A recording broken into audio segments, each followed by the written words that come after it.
Hi, Rachel. Hi, Will. How you doing today? Fine, thanks. How are you? I'm doing great. Let's introduce ourselves. I'm Will Wilkinson of the Cato Institute, and with me today we have Rachel Kranton, who is a professor of economics at Duke University and co-author of Identity Economics, How Our Identities Shape Our Work, Wages, and Well-Being, written with George A. Akerlof, an eminent Nobel Prize-winning economist. So, Rachel, tell us, before we get started, just tell us a little bit about yourself and your work and maybe how you got interested in this particular issue, and then we'll talk about the book. Sure. So, like you said, I'm a professor of economics. I'm at Duke University. I've had a long-standing interest in how social interactions affect economics. So rather than looking at an individual or a person in isolation, I try and understand an individual in their social context. So I have some work on social networks. So people are involved in a variety of relationships with different kinds of people, and so how that influences their decision making. And of course, this is the work on identity is a major part of my work, and that's on a person and how they think about themselves within a social context and how that deeply matters to economics. I got started on this work many years ago, as we describe in the book. George and I have been working on this for well over 15 years. Oh, wow. And it starts from an interest actually in Middle Eastern studies, where when you look at communities outside of the United States, in many places, and also within the United States, people spend a lot of time thinking about who they are and how they relate to others in their social world. And we might dismiss that as important to economics, but actually it's fundamental to economics, and that's what my work has been about. Excellent. So tell us, I think you sort of did, but maybe you can tell us in a nutshell the theme of identity economics, and then we can dig into it a little deeper. So how is what you're proposing with Akerlof, how is that a change from the regular way, the typical way economists have approached questions? Sure. The typical way economists would approach a person's decision-making. Suppose we want to understand why people buy certain kinds of products, or why people save, or why they go to school or not. We would suppose that this person has certain tastes. So you have a taste for bananas, or you have a taste for oranges, or certain kinds of clothes or cars. And then you make decisions based on those tastes. So you just like certain things. Mm-hmm. What identity economics brings to the table, which is new, is the notion that who we are within our social world matters very much to these decisions. And it's not just what we like, it's what we feel we should be doing. So these are all tied to social norms. So for example, there's a long list of things that I'm sure you and I could think about that tell us what is appropriate for a woman or what's appropriate for a man, and not necessarily vice versa. Mm-hmm. And those sort of social norms are going to have a deep influence on how people make their purchasing decisions or career decisions or work decisions. And so what's quite different than a standard economic view is what drives people, their motivations for doing things comes from identity and social norms. And here's the key part, is that these social norms can change. They're not characteristics, they're things that we discuss and that we debate. And so what it is that, say, how we define what's appropriate for men or women changes over time. We may discuss it, we may debate it, it may be subject to legal suits. So that these, instead of thinking of taste as properties of the individual, so I just like certain things, we're talking about how social norms influence our behavior. All right. So the normal economic model just has models. Each individual has a utility function, which is Mm-hmm. If you take the set of things available to you and the function spits out the most highly valued alternative, and that's what you do. Right. Mm-hmm. And this is adding to that. What exactly? So it seems like according to the old way of doing it, and I'm hope you'll correct me, you could still, integrate any of this stuff that you wanted in it, right? You could just say that people have an aversion to social disapprobation. And so that will sort of build in a cost to acting in a way that's inconsistent with the norm for your type of person. Mm-hmm. But you wouldn't need to say anything in particular about, the categories that a person belongs to or the norms that they're acting relative to. You could just say that they don't like to be, face social sanctions that come from flouting the norms. Right. Why can't you? Right. Why do you need any extra machinery? Right. Well, so you've understood it very well, actually. And on one level, one could say, well, perhaps we don't need any extra machinery. The tools of economics are very rich, and so what we can do is expand the typical notions of taste. So you have this utility function, and in this utility function, you have tastes over, usually goods and services, and we could expand that so you have tastes over who you interact with or what you do or some kinds of behaviors that you may different kinds of activities that you may be doing. And we can certainly expand preferences over that space. And in fact, that's what we do formally in our work. But what the sort of the extra bit is that we want to say that these tastes or these preferences, which we've now expanded, right? We sort of have this expanded set of tastes or preferences, are not simply properties of the individual, is that they can be something that emerges from the society and that they change over time. And so that's the difference. It's not so much the mathematics that's different. It's the way we understand how these things become part of what we care about. So if we look at, again, I can use gender, which is one of the most obvious examples. If we look at gender norms, so what it was appropriate for men and women to do, it's changed drastically just over the last century. And that's not just that people woke, an individual, it's not an individual taste. We all have now different notions that, about what is appropriate for men and women. And so, again, mathematically, there's not, like I said, I think you've understood it very well. We can use the machinery of economics as it exists to incorporate this wider set of preferences and this wider set of, I'll call it, say, imperatives or prescriptions about how we should behave. And it becomes another sort of taste.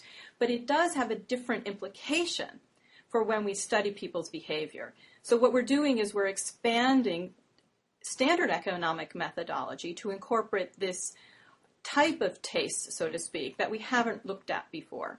Yeah, so you're saying how you can, the standard way of doing it is just to make a very simple assumption about people's motivation, that everybody has primarily, pecuniary motives, that, people are trying to, maximize their income or something like that. There's nothing about the model that tells you that that's, what people have to value. So as you mentioned, people can have a taste for fairness, or people can have a taste for fitting in with their group. And partly what you're adding is just saying, here's a way of sort of specifying how people's preferences are structured that's just more realistic. That's going to tell you about how people really, it's not this black box. There's actually some structure inside people's ordering of preferences, and who people take themselves to be. That's part of that.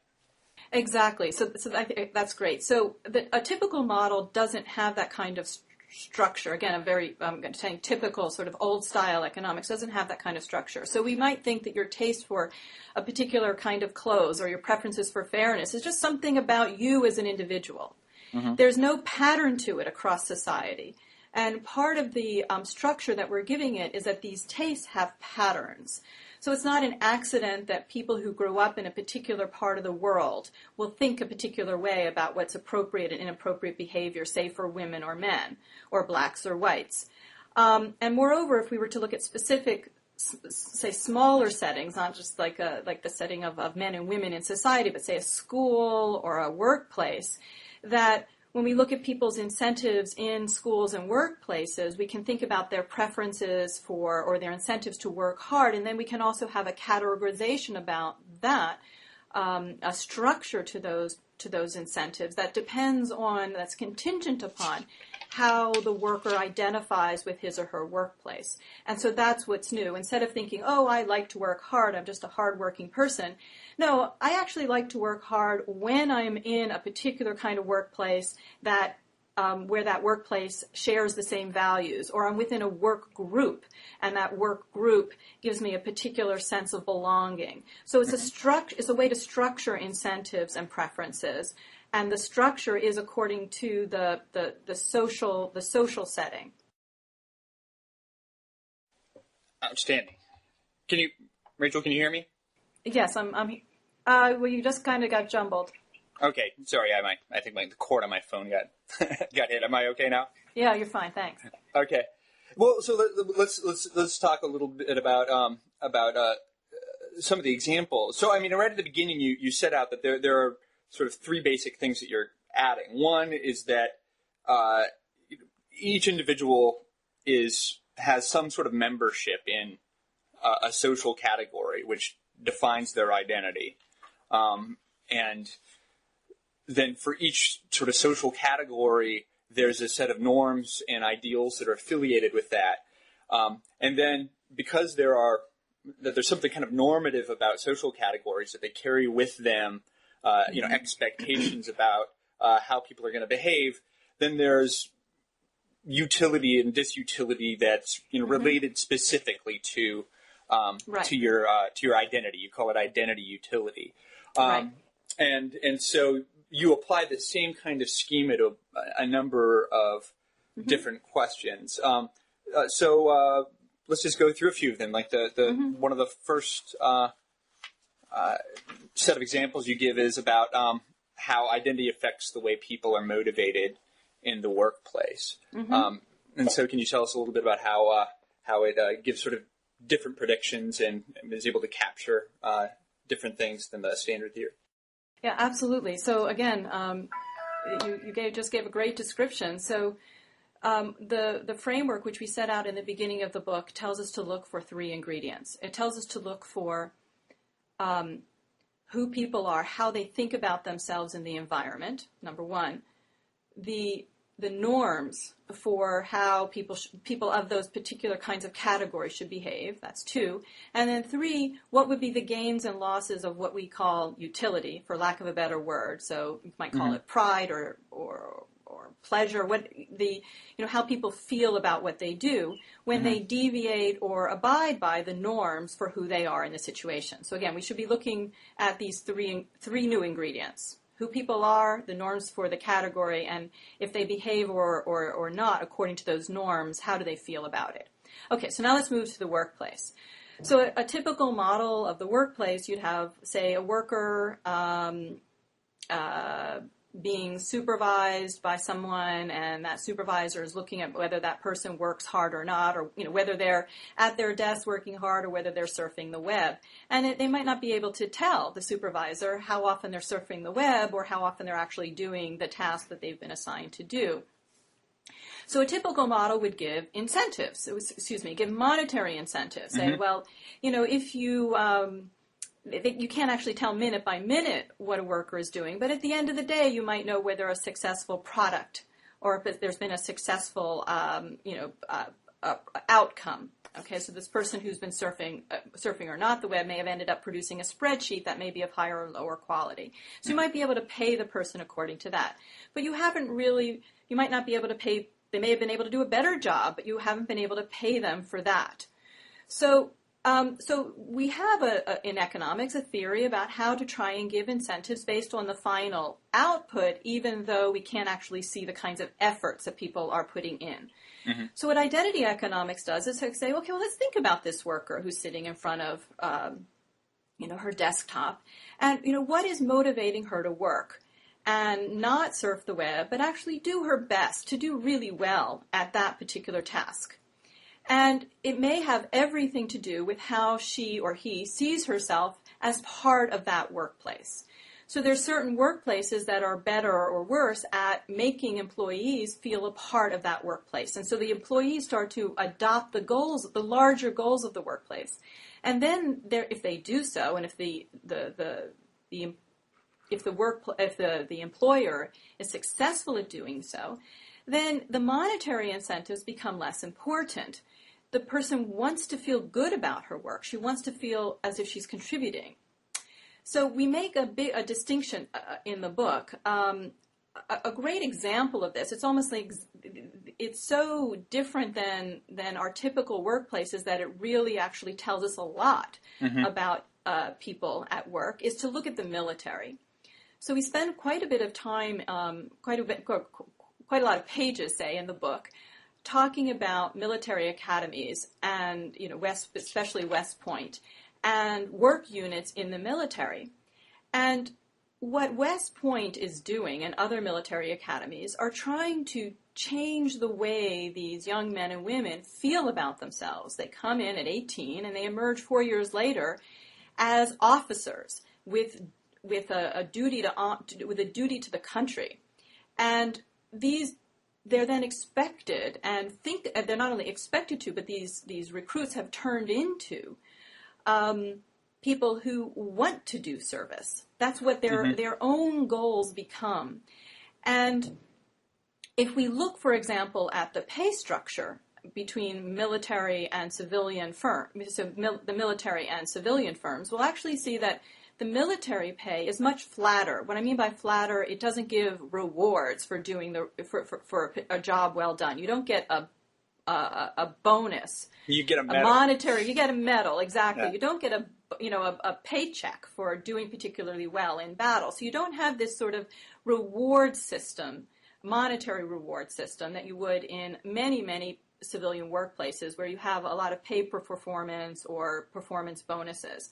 And of course it makes sense, because in the military it's extremely hard to see what people actually do. It's extremely hard to see a soldier's performance in a battle. So what you want to do is have them to want to do the right thing at the right moment. And it's that training and the internalization of these norms and goals is what these military academies and training is all about. So one of the predictions of the theory is that the higher the monitoring costs for a manager, or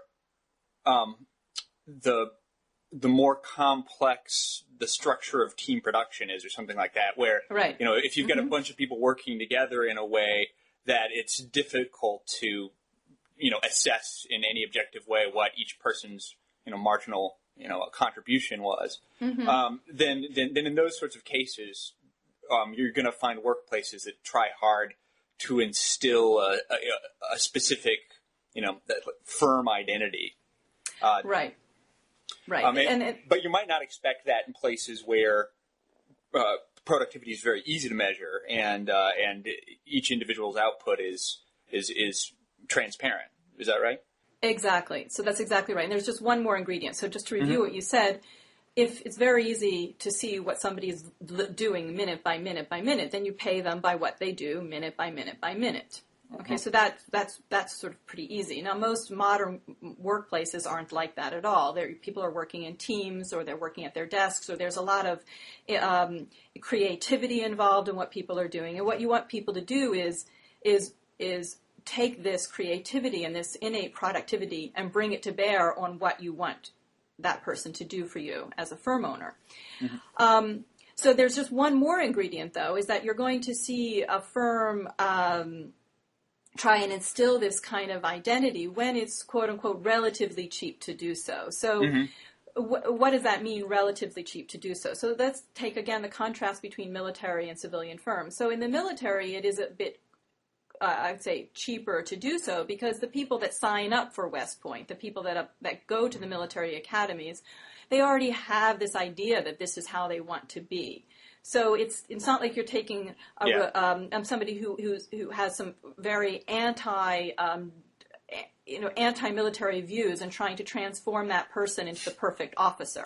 Right. So there is a bit of a notion. There is a notion that who your population is and who you attract is going to make this identification process easier or more difficult. And so then you may, given the population that you have at hand, the population of employees or recruits, that you may have to work harder or use different kinds of techniques or programs or retreats, all these sorts of things that companies do to bring workers together, that you're going to have to mold that according to your population. Mm-hmm. Yeah, I remember when I worked at Walmart years ago. Right. I worked like third shift, stocking the dairy at a super Walmart, and even at Walmart, where it's not that hard to monitor employees at Walmart. Even there, though, they try really hard to instill a sense of loyalty to the company and solidarity with your other workers. So like at the beginning of the shift, everybody's in the break room, and there's like this silly song that you clap your hands to. Right. And I just don't think that's unusual that lots of firms have these little rituals about what you have to do. Like used to be that an IBM man wore a black suit and a white shirt and a black tie or a blue tie or whatever, and that there was just a way way you were supposed to be in different kind of firms, which raises a couple of questions for me. One is partly because people aren't compensated. It's kind of impossible to compensate people simply according to their productivity when the structure of production is complex or difficult to monitor.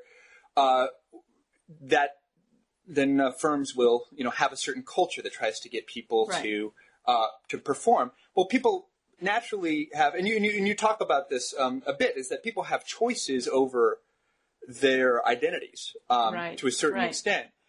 So I'm wondering to what degree, when people are looking for jobs, what they're looking for is not just a paycheck with a certain number on it, but they're looking for firms that have a kind of identity that they find suits them. In the same way you were saying that people who are going to be cadets at a military academy are part of why they want to do it is that they're selecting into that ethos. That what they want is to have their identity reconstructed along military lines, and so it was just it's kind of an idle thought. I don't know if you have anything to say about it, but whether so there's I guess my question then would be whether there's an identity economics aspect of, say, labor market search, that people are actually looking for a certain identity fit. Yeah, so in fact, I can give you a reference. Oh, great! We have some fellow travelers in this journey of ours. So there's a paper by Tim Besley and Matrish Ghatak that we cite in the paper there in London, where they do exactly that. So you have firms that have particular missions. They talk about mission-oriented firms. So a classic example might be a for-profit hospital versus a non-profit hospital. And workers people are going to sort according to according to the firm's missions. So you can indeed bring the kinds of notions that we have into kind of classic labor economic search models, for example. In our book, we have a labor economics model where people, where it's men and women, right? Where men and women are sorting among different kinds of tasks that are appropriate for men or appropriate for women. So there's a similar kind of sorting mechanism that would go on there. If there's certain kinds of jobs within the firm, which are more appropriate for one kind of person or another kind of person, then people will want to sort into those jobs, which may have serious implications for overall productivity, especially when you're in a situation where those norms for what's appropriate and inappropriate don't actually have much to do with the underlying skills required for the job. So then you get a mismatch between skills and job, for example. Yeah. So you absolutely can bring that. In fact, that's a major goal of this work is to give economists a framework which can be used in a variety of different circumstances, and some classic problems that we look at, like a labor market. Yeah, I mean, it seems partly intuitive to me that like what you were just talking about, because I work at a mission-oriented nonprofit, right? Right. I'm not working at the Cato Institute because of what they pay me.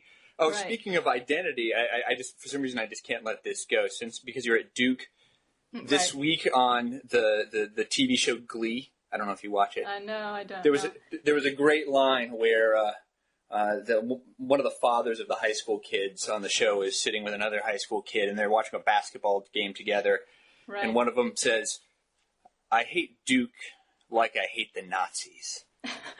Yeah, so I've So you've got some identity, like people feel things about Duke University. yeah, it's really something I've learned a lot about Duke. I mean, I haven't been at Duke very long. I guess it's coming on 3 years now, and I'm absolutely loving it. And one of the things I'm discovering is Duke basketball, which of course I tuned in a lot this past in March, but also this phenomenon out there of Duke hating, or Duke basketball hating. I think it's related to that. So actually, even looking at a college campus, so Duke is one example because, of course, we have the Blue Devils and the Cameron Crazies and everything that goes on around basketball.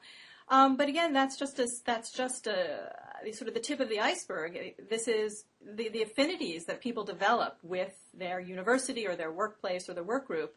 You might think, well, okay, so it's only a basketball game, but actually, no. This is much deeper. It's going to turn into alumni contributions potentially, and charity giving, and so on. And so again, we have examples of that in the book where we talk about charitable contributions or general nonprofits, and how the connections that people are making to different institutions is going to ultimately affect where they put their money. Yeah, absolutely. And another point that your chapter on workplaces got me thinking about is, I mean, we're in a big recession right now, right? And one of the sort of traditional puzzles about recessions is why don't firms just adjust wages downward instead of laying people off? They tend to lay people off rather than cut people's wages. And it seems like this would help make sense of that to a certain degree as well. Absolutely. So again, Truman Bewley did some wonderful work on this in Connecticut, where there was a mild recession relative to what's going on now. And again, we found that firms did not cut wages. And when he asked employers why they didn't cut wages, the employers were very concerned about morale and workers' relationships with the firm. So that employers who understand this, they want to cultivate these kinds of affinities between their workers and the firms. And so there's, people can argue that the kinds of benefits that firms give to workers can help develop these relationships. And one of the benefits is not laying you off in a recession. Yeah. The funny thing is like if as an individual, if you had to choose between being laid off and having your wages cut, you'd probably choose to have your wages cut. And so in people who end up being laid off are paying like a heavy price for the firm's need to maintain a sense of solidarity and loyalty. Right. Well, so I mean, I think there's different strategies that firms can adopt, and I think part of it is also how it's sold to employees. So, I guess you have to also think about the message that's being given to employees when they're doing this, and the kinds of services they might provide to people if they're laying them off or if they're reducing their wages, and how it's all explained. Are we all in this together, or we're all looking out for ourselves now? So, I think that another thing that we're pointing out in the book is that just looking at the actual economic variables isn't enough. We have to think about what's accompanying all of those economic variables. Now, one of the things that you guys base your models on, and like all economic models, they're a little bit simplified, is that you just make a distinction between insiders and outsiders. People who have kind of bought into the who've drunk the Kool-Aid of the firm's exactly. Yeah. Bonding strategies, and people who just feel like I'm just collecting a paycheck, and who might not feel any specific fidelity. And you are able to use that framework of outsiders and insiders in a lot of different issues. So let's move on to another issue. One of the important topics you talk about is education, and how individuals' sense of what category they belong to helps determine how seriously they take school. So one of the things that we're all familiar with, you go to high school, it's there's a taxonomy of types that everybody's familiar with. They're the jocks, there are the burnouts, there are the geeks, there are the music, the theater people, and and you're saying that how people do in school is largely a function of the norms that are attached to the category that they identify with. So tell me a little bit more about that. Well, I think, again, you can take I think in the most basics, you can take an insider-outsider model. So we were talking about firms, and you could feel like you're a part of the firm or not a part of the firm, and the firm could make you feel more or less a part of the firm. Well, similar things go on in schools. So you could, a student, and actually, instead of thinking, I think we should actually think about these kids as kids. That's, high school students, they're 16, 17 years old, and actually, when we think about kids, we should also be thinking about 8-year-olds and 9-year-olds. When we think about what's going on in their lives, again, let's do our 3 ingredients that going back to what we were talked about earlier in the discussion. We want to think about how do people see themselves in a particular situation? What are the norms for their behavior, and what are the when they deviate or abide by those norms, how do they feel about it? And so when we go into the educational setting, so in a high school setting, we want to think, well, how does this kid think about him or herself? Is she thinking about him or herself as part of the school? Is she on a particular sports team? Is he in the chess club, or are they the nerd group? Or are they more on the outside of that high school setting? And then the norms associated with those particular groupings are going to have a lot to do with whether that kid is studying and trying to achieve within of a classroom setting. So there's a relationship between the school social setting and the classroom setting. And again, the population that's in the school, the kind of the social divisions that are coming from outside the school, so the typical ones, of course, are race and ethnicity, are going to interplay with this. So who's on that football team, right? Is that football team representative of the populations in the school? So one of the things that we talk about in the book is imagine a school without a football team. Imagine a high school without a football team. And think about how the kids are going to divide themselves up into groups, and then bring in a football team. Okay? So now when you bring in the football team, there's more avenues for kids who might be less involved in the school because they're coming from a different racial or ethnic background than, say, the majority of kids in the school. There's now an avenue for them to get involved in the school socially. And that then can affect their attachment to the school and their achievement, especially if there are then rules about, well, if you want to participate in this football team, then you have to get certain grades and so on. So we want to look at a school and say, how do the kids see themselves? What are the norms for their behavior? And what, when they abide or not by the norms for those behavior, how do they feel? And yet there's a fourth element that we can look at in the educational setting and in the work setting, though we didn't talk about it. We talked about it, touched on it, but not really as much. But is that how can the administration affect that? So how can it affect the way that kids relate to their schools? And again, we could also do a similar thing on the elementary level. And here we're really talking about children. How do children feel about being in school? And again, we can talk about how a school can be structured and the mechanisms it puts in place and the types of teacher training that the types of training it can give to its teachers to make children feel more or less a part of that school, and all the different routines a school can institute to make children feel more or less a part of the school. So, I guess just listening to you, I feel like it's important to point out that one of the things that you're not saying is because your framework sounds dangerously close to sociology.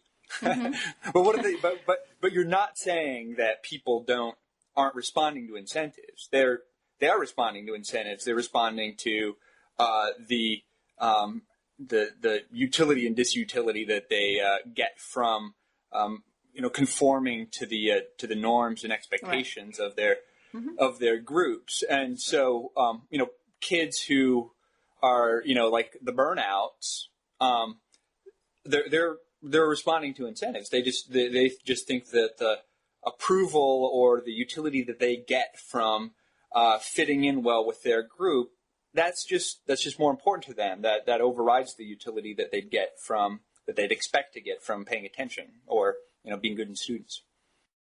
Exactly. So again, going back to what we said earlier in the conversation, economists have a very rich framework for analyzing people's decisions and their behavior. So we talk about these preferences, and we're expanding the notion of what those preferences are, or what those motivations may be. And so a motivation for a kid in high school is not necessarily to maximize their future stream of earnings. I doubt that's on the mind of many kids when Right. they're 15, or especially when they're 8.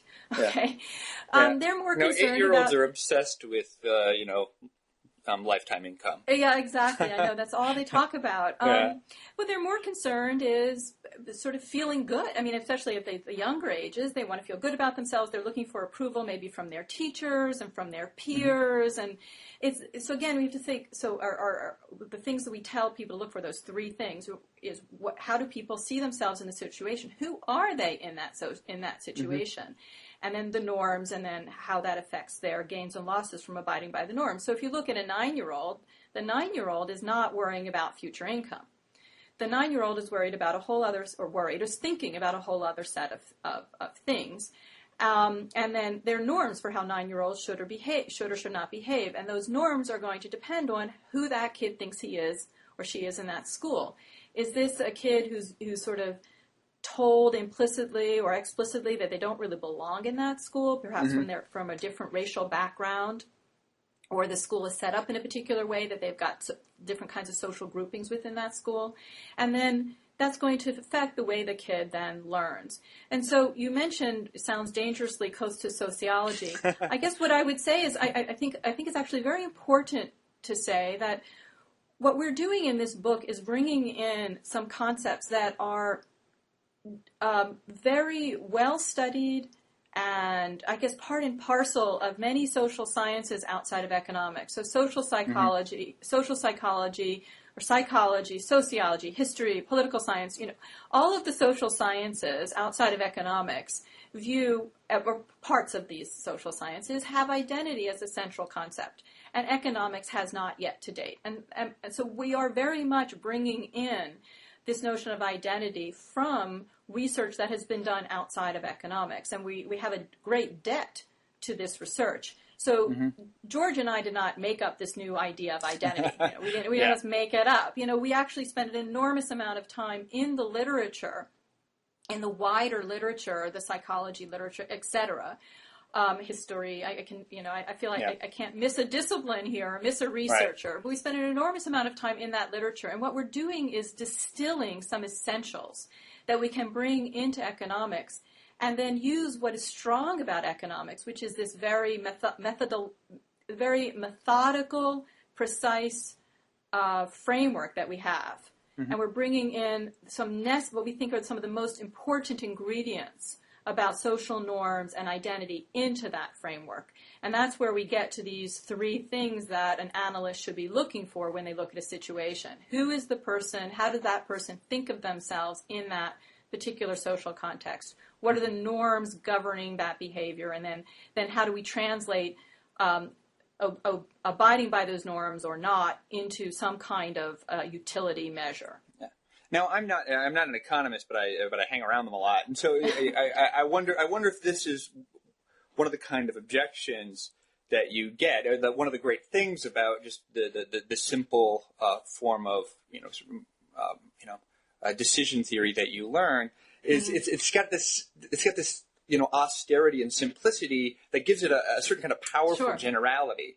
And the problem that economists have often with sociology or anthropology is that that the more you get interested in context, the less general your predictions are going to become. So Sure. It might be true that somebody, might identify with their company, but they might identify with, you talk about race, you talk about gender, but of course, everybody's got both of those things. I can also think of myself as I'm a Mormon, say, or an Iowan, or half Canadian.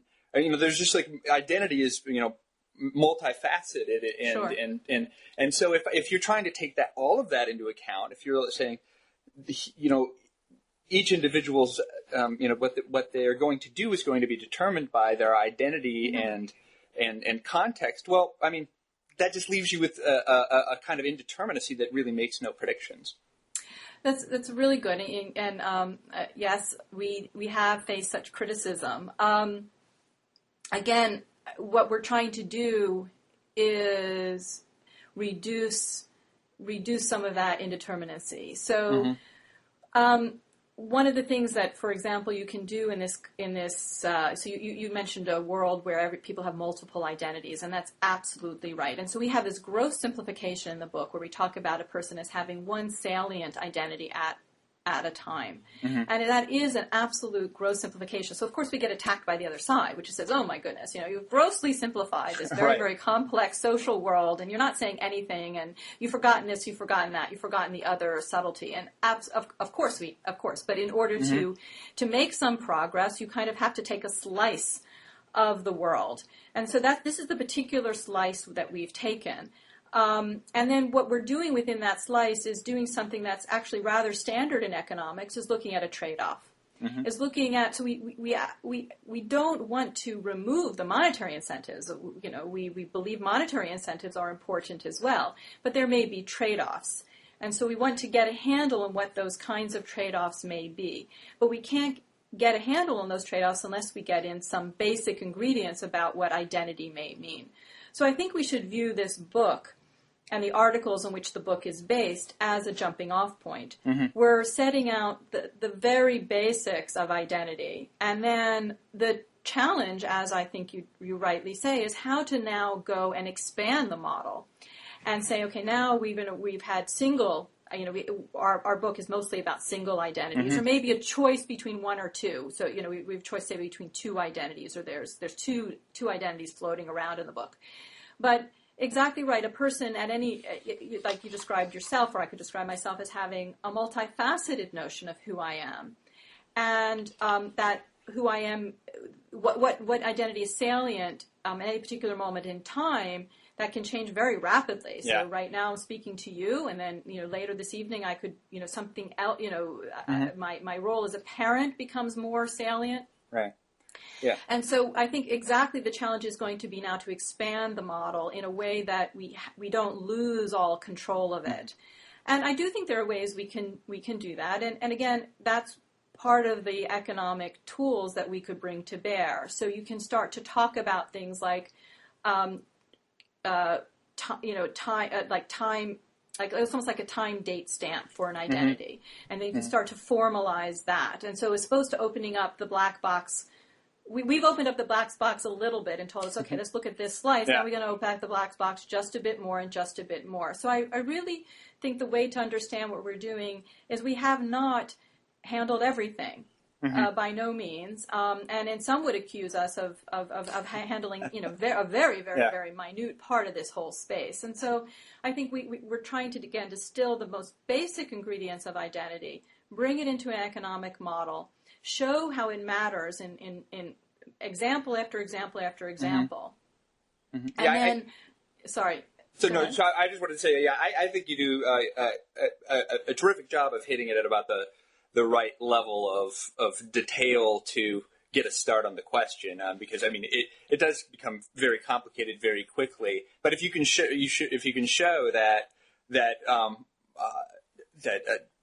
people's identification as a man or a woman really affects what kind of job they think is appropriate for them, I think that's a persuasive example of why this kind of thing is important.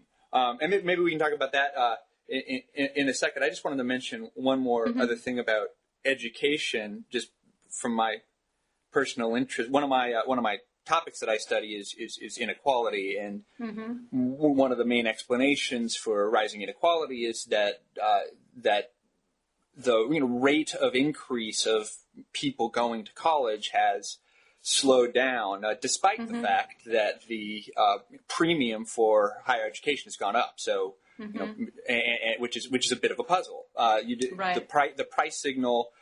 People ought to be seeing that the bonus that you get for going to college keeps getting bigger and bigger. So that ought to induce more people to go to college, but it's not working that way. And it seems like this is one of the a hypothesis that you could use to explain why that is, because it's not the same across different groups as well. Like women are going into college at higher rates than men are, and white men are going into college at greater rates than black men are, and there seem to be these identity-related factors that have to do with whether or not people seek higher levels of education. Right. So I guess I can generalize from what you said. So what part of what we're doing in this book is take a phenomenon like you've just described, and we'll note that it's not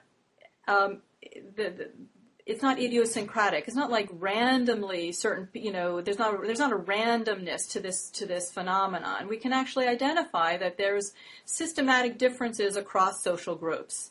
And so you can do this with going to college, you can do it with smoking, you can do it with career decisions, so the list can go on and on and on. And then the question is, okay, so let's delve into that. So again, this is going back to transforming economist notions of tastes. We're trying to expand the notion of taste so that it's not just something that has to do with an individual and I just wake up and this is, I'm born and this is, what I like to do. But what I think I should do and how I interact in my social world very much depends on my social group or how I see myself and the norms for that group at a particular historical moment. So the college going rates, which you've just described, we would have seen a remarkably different pattern in 1935, right? So how people understood whether it was appropriate to go to college, whether it was in their reach. I'm not talking about financially, I'm talking socially in their reach. Was very different in 1935 and in 1975, right? And now in 2010. So I think that's also an important ingredient to keep in mind is that these social groupings and these social norms that we're saying are so important are not static. They're changing. And they may be debated and discussed and people may have incentives to change them. And that's part of our story as well. Well, one of the things that's changed a lot very quickly is our gender norms, and just the rate at which female participation in the labor market increased was just stupendous over the last 30 or 40 years. But there's been a lot of problems. There's a lot of jobs that are thought of as men's jobs and not women's work, and vice versa. I think actually it's easier to talk, partly because so many barriers have been broken by women going into the workforce, that some of the jobs that men aren't supposed to do seem more salient. So like the male nurse problem, the fact that people decide to call it a male nurse. Exactly. Yes, we have that in the book. Exactly. So I actually think that in terms of career choice, and this is not true across all jobs, but men have fewer choices than women. And if you also look at the gender norms for men are stricter, I think, at this point than they are for women. So a little girl, for example, can be a tomboy, but the opposite for a boy is less accepted, right? So you have little girls playing soccer and playing, lacrosse and doing all sorts of things that girls were not doing 30 years ago. But we see less of a movement for boys. Now, there's still, when we go into the professions, there's still many professions which are male-dominated professions. Yeah. So it's not across the board that women have more openings than men. But I do think there is one can definitely see that there are some professions which are closed for men, but women have access to a wider range in certain realms. Well, one of the things you mentioned in the chapter on gender in the model is that you can kind of explain the self-perpetuating nature of these patterns by positing that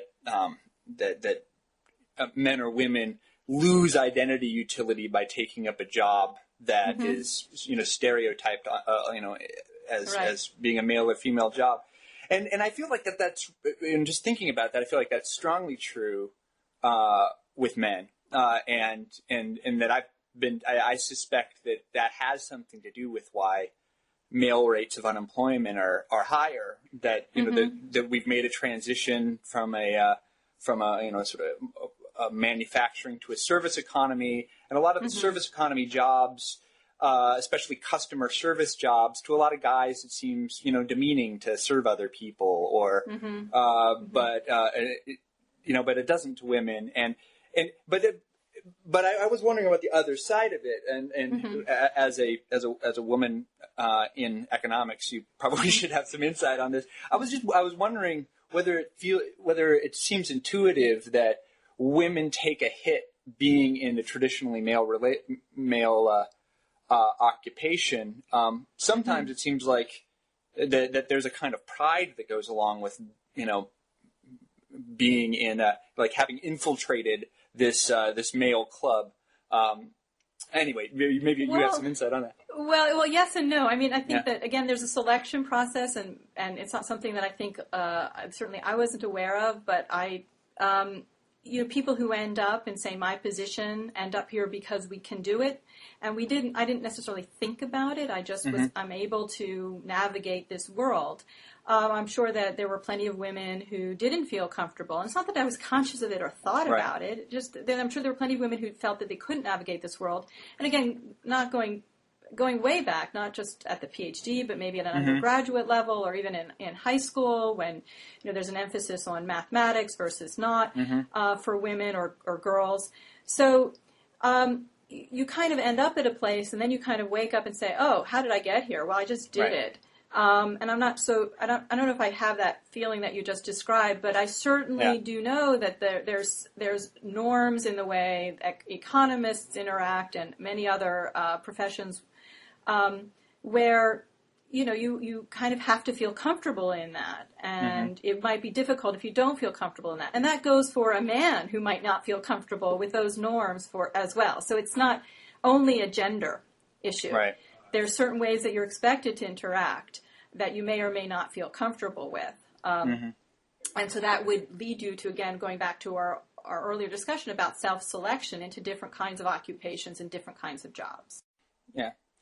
So let's talk just a minute about gender discrimination in the workplace. So the kind of the traditional model of efficient markets is that that the market over time is going to weed out discrimination. That if you refuse to hire more productive workers because they're women, sooner or later somebody else will see that as a profit opportunity and will employ them. And over time, racial and gender discrimination just gets wiped out by the profit-seeking and competitive nature of the market. And you seem to think that probably won't work because of the way identity interacts with people's economic choices. So can you say something about that? Right. It's that, again, we have to think about that. It's not that a person wakes up and says, I don't feel like working with women. It's that there's these social codes. And so who has the incentive to change a social code that is across the whole economy? So if one firm, for example, makes some sort of, so suppose that there's a code and most people sort of feel this way, then firms, to maximize profits, are then going to want to create different kinds of jobs where men feel comfortable and women feel comfortable. And then you're going to have mismatches in productivity. And then a small firm that opens up and says, hey guys, I'm not going to have these kinds of, these gendered tasks, might not actually be able to attract a lot of workers because people are going to feel uncomfortable. So what the firm should actually do, this new sort of entrepreneurial firm, would be to say, well, I'm going to redefine what this task is. I'm going to say this is a task for everybody and so on. But then that can have is what we call externalities, and many firms would benefit from the efforts of a single firm. So it's going to, what you really need is a social movement to change these norms, because there's an externality from any one firm trying to change it. And that's exactly what happened. right? Yeah. So it wasn't competition that eliminated gender discrimination or racial discrimination. It was the law, or especially for racial discrimination, it was the law. So, I think that there's, not to say that there aren't great benefits from competition. We all love competition. Right. But I think when we're talking about social codes that pervade populations, sometimes, again, this is the changes can come from, from legal changes and from changes in thinking about parties within that society. Well, let's move on towards that. We're getting near the end of our time. The sort of last application in your book was about race and poverty, which is one of the sort of most difficult nuts to crack in the social sciences. And so you have a way of modeling just simply like participating in the labor force according to whether you feel like an insider or an outsider based on your race, and just tell us a little bit about how that works and how it might help illuminate why there is a kind of self-perpetuating poverty that that is identity based. Right. So again, we kind of we're going to turn to those three ingredients that George and I say are important to keep in mind when we're looking at a particular situation. So when we look at poverty rates in the United States, there's patterns, right? There's patterns to those poverty rates. And so when we look at a particular person and that particular person's decision to go to school or get a job, or we want to think, how does that person think about him or herself? And again, what are the norms and what are the consequences for abiding or not by the norms? And so we can have a model or a way of looking, a framework to look at particular individuals and say, well, do they feel a part of the society or not? Do they feel part of the mainstream? Do they feel that they'll be accepted at certain kinds of workplaces or within the school? And if there is a kind of, let's call it dominant culture that promotes certain notions of how you should look and how you should behave, and you don't fit that, then you're going to feel like an outsider. And the African American experience is, of course, full of being told that you're an outsider. There was a code, again, going back to this notion of social code, there was a social code of how African Americans and whites should interact with each other. And, it's not so long ago in history that code was enforced by law. And so this social code was telling people how they should interact with each other, and it very much told African Americans that they were outside of the mainstream. And these kinds of difficult, I'll call it difficult interactions, continue. So even though we have, of course, the civil rights, et cetera, there still is this. There are different notions, and again, so I wouldn't want to say George and I didn't discover this. So again, we're relying on an enormous amount of scholarship by African American scholars and others on the African American community and how their position or within the larger American society. And so if there's a distinction made, if we simply, even just saying that there's a distinction between African Americans or Hispanics and whites, making that statement is already telling people that they're different.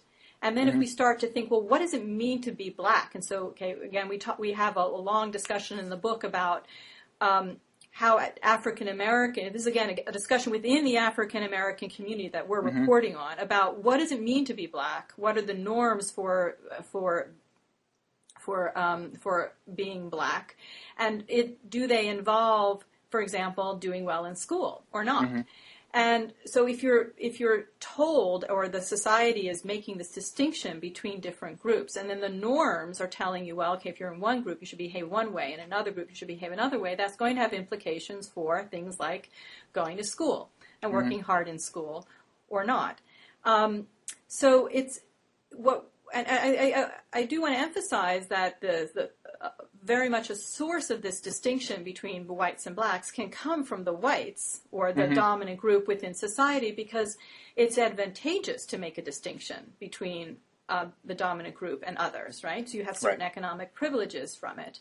But then once that distinction is there, then the norms develop around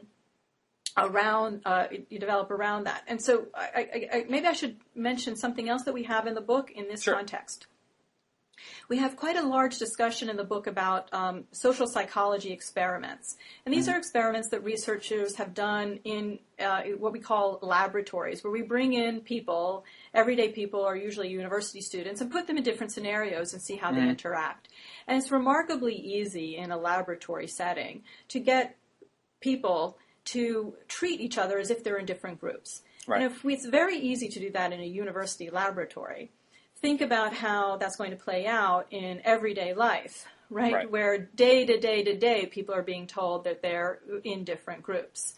So what the university laboratory settings pale in comparison to day-to-day life in modern America between all of the different ethnic and racial groups that interact with each other. Yeah.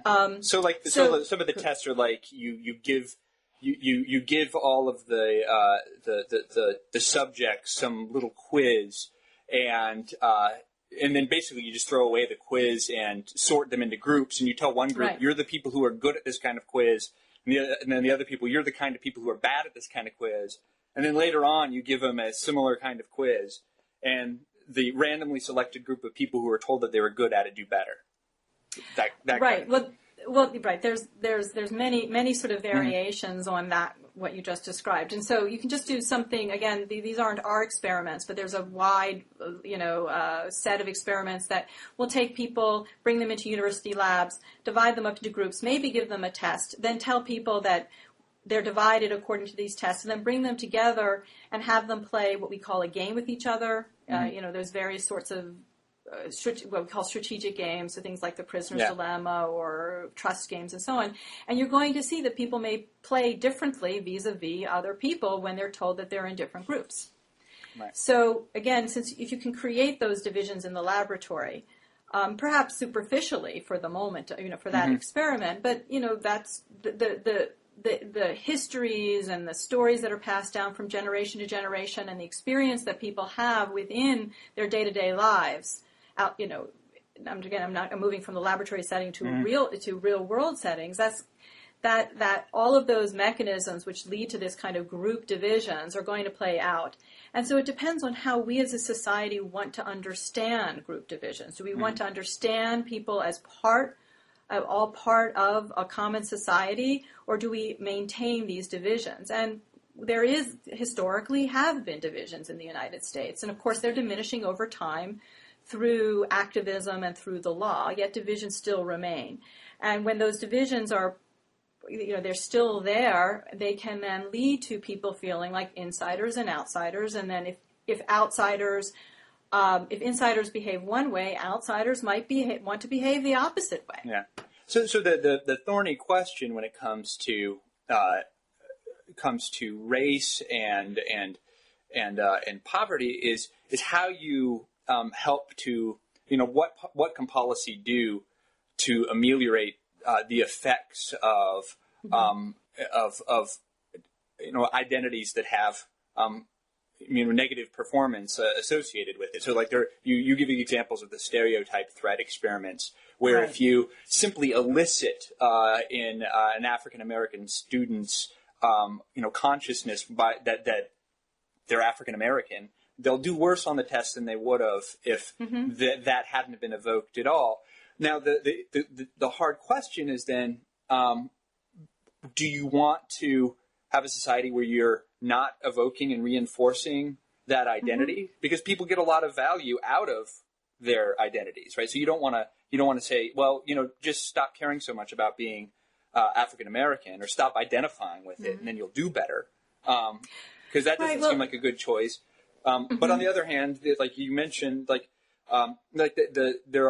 the anti-discrimination legislation, but there's also affirmative action programs. Right. But it's not clear which way those break when it comes to whether it reinforces a sense of being an insider or outsider, or helps erode those distinctions.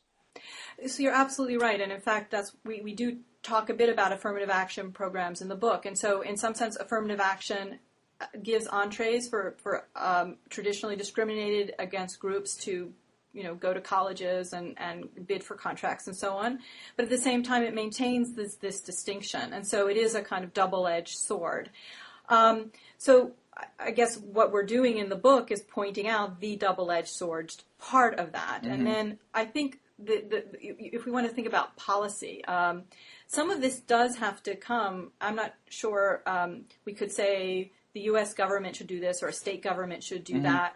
But a lot of the discussion within within communities is about how to maintain a pride or an ethnic identity, or at the same time to encourage the kinds of practices that people think might lead to more economic success or more functional families. So that is a debate which is going on, inside different communities. Mm-hmm. So again, what our angle on this is, in some sense, to say to economists, this is an important part of the picture which we haven't seen and which we haven't talked about.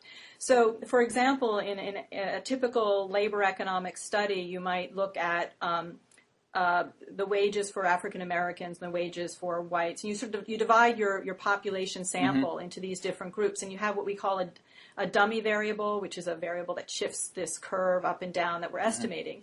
We want to open up what's inside that dummy variable. What is it about these different categories that we're using implicitly? We think there's something going on there because we're using them in our statistical analysis. What's inside those black boxes? And part of what's inside those black boxes are these identities and norms. And again, these norms are subject to debate and discussion. And so, again, how that debate and discussion evolves and changes is something that, many people have discussed outside of economics. And so we're bringing in the fact that these things are discussed and are debated and bringing them inside of economics and trying to show how it matters. Well, it seems to me like a very worthwhile project. Rachel, we've run out of our time. Thank you. I want to thank you so much for coming on. It's the book is Identity Economics: How Our Identities Shape Our Work, Wages, and Well-Being by George Akerlof and Rachel Kranton. Thanks, Rachel. Well, thanks very much, Will. This has been a great hour. Thank you. Oh, thank you. Okay, take care.